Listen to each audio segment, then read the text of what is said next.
Praise the lord. యేసు రక్తమే జయము. మన రక్షకుడు మన విమోచకుడైన యేసుక్రీస్తు పరిశుద్ధ నామములో అందరికీ వందనాలు. చిన్న ప్రార్థన ద్వారా ఉదయకాల వాక్యదానం చేసుకుందాము.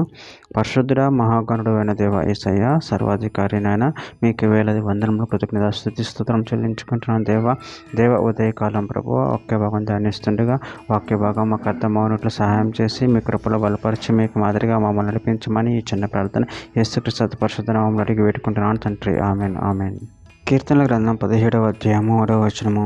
రాత్రి వేళ నువ్వు నన్ను దర్శించి నా హృదయమును పరిశీలించితివి, నన్ను పరిశోధించితివి. నీకు ఏ దురాలోచనయు కానరాలేదు, నోటి మాట చేత నేను అతిక్రమింపను. ఆమెను. దేవుడి వాక్య భాగం దీవించును గాక. ప్రభునందు ప్రియులారా, మనము ఇక్కడ వాక్య భాగంలో గమనించినట్లయితే, రాత్రి వేళ నువ్వు నన్ను దర్శించి నా హృదయమును పరిశీలించితివి, నన్ను పరిశోధించితివి. నీకు ఏ దురాలోచన కానరాలేదు, నోటి మాట చేత నేను అతిక్రమింపను.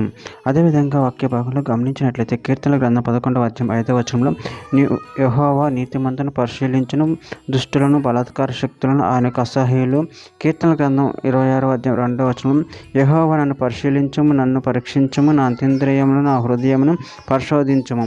కీర్తనల గ్రంథం 66వ అధ్యాయం 10వ వచనంలో, దేవా నువ్వు మమ్మను పరిశీలించి ఉన్నావు, వెండిని నిర్మూలం చేయు రీతిగా మమ్మను నిర్మూలనను చేసి ఉన్నావు. యోబు గ్రంథం 23వ అధ్యాయం 10వ వచనం, నేను నడుచు మార్గం ఆయనకు తెలియను, ఆయన నన్ను శోధించిన తర్వాత నేను సువర్ణ వలె కనపడుదును. కొరింథీయులకు రాసిన మొదటి పత్రిక 4వ అధ్యాయం 4వ వచనంలో, నా యందు నాకు ఏ దోషం కానరాదు, ఆయనను ఇందువలన నీతిమంతుడిగాను ఎంచబడును, నన్ను విమర్శించువాడు ప్రభువే. పేతురు రాసిన మొదటి పత్రిక 1వ అధ్యాయం 7వ వచనం, నశించిపోవు సువర్ణం అగ్ని పరీక్ష వలన శుద్ధపరచబడుచున్నది కదా, దానికంటే అమూల్యమైన మీ విశ్వాసము ఈ శోధన చేత పరీక్షకు నిలిచినదే.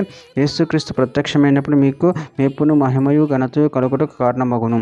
కొరింథీయులకు రాసిన 2వ పత్రిక 1వ అధ్యాయం 12వ వచనం, మా అతిశయమేదనగా లౌకిక జ్ఞానమును అనుసరింపక దేవుడు అనుగ్రహించు పరిశుద్ధతతోనూ నిష్కపటముతోనూ దేవుని కృపనే అనుసరించి లోకములో నడుచుకొంటిమనియు విశేషంగా మీ ఎడల నడుచుకొంటిమనియు మా మనసాక్షి సాక్ష్యమిచ్చుటియే. చివరిగా ఒక మాట. యాకోబు రాసిన పత్రిక 3వ అధ్యాయం 2వ వచనము, అనేక విషయంలో మనమందరం తప్పిపోవచ్చున్నాము.